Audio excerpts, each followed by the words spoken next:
Voici 25 faits méconnus sur Thomas Sankara, le révolutionnaire et ancien président du Burkina Faso, son enfance et sa jeunesse. 1.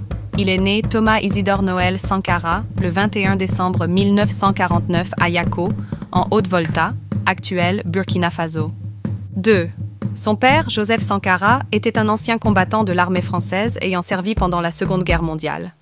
3. Il appartenait à l'ethnie Silmi Mossi, un sous-groupe des Mossis. 4. Très jeune, il s'intéressait à la théologie et à la philosophie avant de choisir une carrière militaire. 5. Il excellait en mathématiques, ce qui lui a permis d'intégrer une école militaire prestigieuse à 19 ans. Sa formation et son éveil politique. 6. Il a suivi une formation militaire à Madagascar où il a assisté à la révolution malgache contre la domination néocoloniale. Septembre.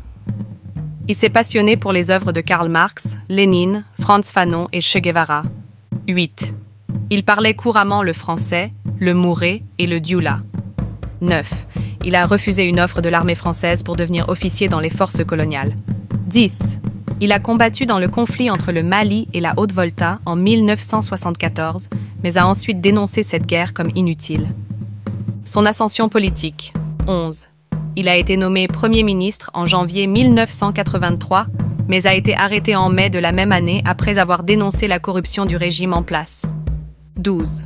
Son arrestation a provoqué un soulèvement populaire qui a mené au coup d'État du 4 août 1983, l'amenant au pouvoir. 13.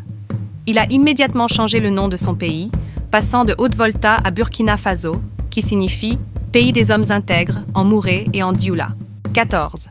Il a réduit son propre salaire à $460 par mois et vivait sobrement, refusant les privilèges présidentiels. 15.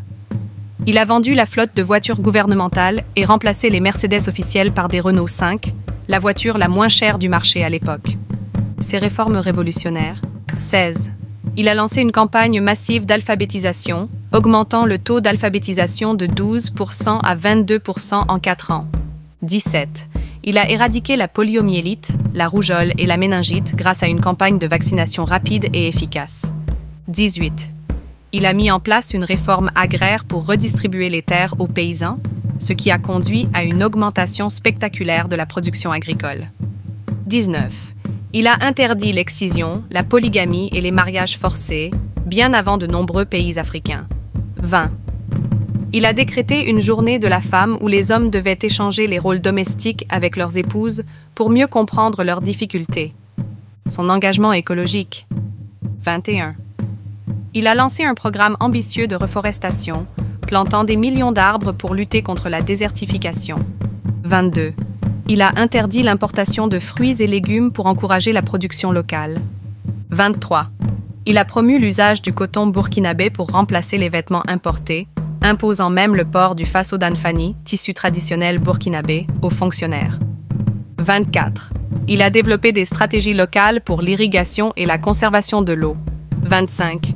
Il voulait faire du Burkina Faso un modèle écologique et autosuffisant en Afrique.